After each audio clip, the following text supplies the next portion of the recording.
Hello, this is Chris again.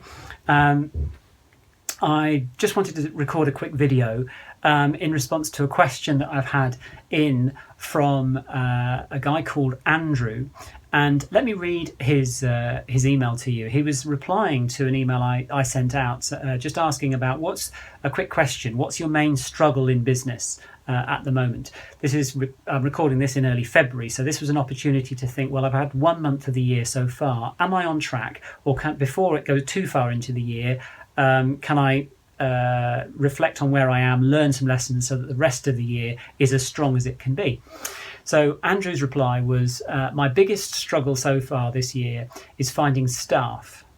All right, now that might, for not just Andrew, but for lots of people, that might be one that resonates with you and is familiar to you. And that's why I thought it'd be useful to record this video to talk about recruitment. Specifically for Andrew, he's talking about finding staff for his new business, or for his business in Cambodia, right? Or rather getting staff for his UK business from staffing in Cambodia. I hope I made that clear. So I asked him a few follow-up questions. For example, how's he gone about it? What's he tried so far? And what does he think is the root cause? So Andrew came back with, let me just get his email here, with what he's done so far. So he said, I've advertised locally, because so that's out in Cambodia, because Cambodian people don't like to travel too far to work. But there were only 2 people who applied. And before I give them the job, I had a test for them to try out, and they failed miserably, so he didn't offer them the jobs, had to start again. Then his next option is to try advertising on local radio, which is the most popular local station in that area in Cambodia. Then he said, if I don't do that, I'll go to, in his case, the Ministry of Employment. And if that fails, I'll go to an HR company. But all those last 3 options cost more money, but I'm hoping to be successful. And he's also travelling out to Cambodia and coming back to London. So Andrew's got his work cut out. He's not only trying to recruit, he's trying to recruit somewhere where the business isn't. For understandable reasons, they're going to be obviously cheaper workforce there, greater margins, and if he can get good people and good quality staff, then his business is going to be going really nicely. He followed it up with one more. He said, here, Chris, one more thing. I heard about 2 good potential technicians in his industry, but they wanted to live in my house out in Cambodia. So I found a room that I can let them for $20 a month, and maybe that's the answer. So firstly, Andrew, specifically to you, brilliant thinking. All right, you're not just sitting there thinking, well, actually, I've tried this. I advertised. I got a couple of people, and they were no good. Lots of people will hit the first hurdle, will not be successful, and will think, oh, well, it's too hard, and they'll retreat back. And for anyone else that's watching this video, there's a great lesson from Andrew's experience there, which is to if one approach didn't work, it doesn't mean the recruitment process is a failure. You've learned something from that, and what Andrew's doing there is coming up with a whole number of other possible routes to follow. Yes, in his case, and indeed for most cases, it does mean further investment in money, whether it's advertising on particular job boards in the UK, for example, on the internet, or whether you're looking to use recruitment agents, or you're looking to advertise in local papers or in trade press magazines or online or whatever. Lots of people, of course, have been successful with is using LinkedIn. Andrew, I appreciate that won't necessarily apply for the type of people you're looking for there. But there are many options. All right. Now, just like with sales, if you're trying to increase sales, there is you're trying to get more customers in. There's a 2-step process to that. One is what's called lead generation. Right? How do I find more prospects? How do I generate leads for the business? And the second is conversion. So how do I get them to become customers rather than just prospects? Actually, the same process. The technical details are different. But from a recruitment point of view, it's the same process. There's a lead generation process, and then there's a conversion process. So at the moment, Andrew, what you're struggling with at the moment is a lead generation process. So if you then again think strategically, you are already thinking about lots of different ways of going about it, and that's fantastic. And if you want a further conversation on this one-to-one, please do get in contact. I'll be very happy to schedule a conversation with you. But if you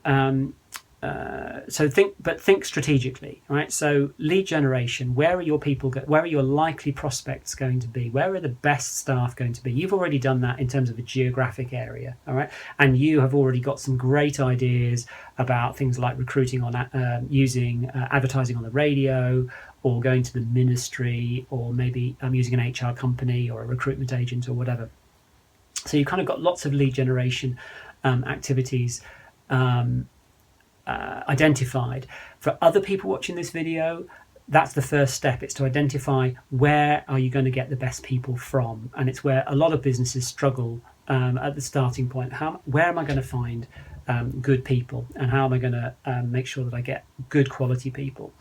So in terms of ensuring that you get good quality people, so you've got a filter at that lead generation stage, think about what you're saying and how you're saying it in the advert or in the brief that you give to a recruitment agent, right? Think of the message that you're given.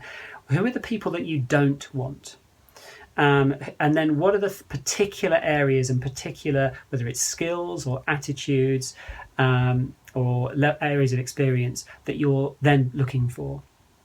And be absolutely crystal clear. The clearer you can be in your lead generation, in this case, you're an advert or a brief, the more likely you're going to get qualified people, because you don't want to be inundated with, you as you said, although only 2 people applied for the first thing you tried, both of them were no good. You want to get good quality people from the starting point. So what is it that what particular attitude are you looking for, or what particular skill set are you looking for, or what particular experience are you looking for? And be very clear about that, and then spread your message out using many of the ideas that you've already said, Andrew, and for anyone else watching the video, of course, and apply any of those ideas. The second part after lead generation is conversion. So that's the recruitment process itself. That's the interview or the test or whatever. So what's the process that you're going to go through, both Andrew and anyone else watching this? How are you going to assess whether the person who's applied is going to be successful? Testing them is a great way to do it. One of the things that often works really well in businesses that we've worked with is to have a first phone interview, for example. Again, it depends on the kind of role that you're recruiting for. But have some sort of screening process at the first interview, where you're just going to ask them maybe 3, 4, 5 questions that maybe not. And I've got I haven't got time to go through them on this video, but if you want some ideas on what are the great questions to ask, 3, 4 or 5 as screening interviews, I've got some fantastic questions for you. So just email me, get in touch, and I'll happily share some of those with you. And then go through the testing process, and then maybe another interview, depending, of course, on what on the role that you're looking for. But what are you looking for? You're looking for people who are going to be dependable. They're going to be reliable. They're going to deliver what you want. So it's not but you can never know that just from a test or just from an interview.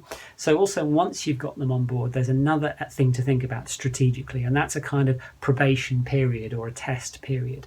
And Andrew, something else you said, which I didn't read out earlier, let me just get back to your email, was some of them would be a few local workers are interested, but they're scared of losing a secure job by moving to a newer business that, of course, may not work. So maybe you could offer them a contract, was your question.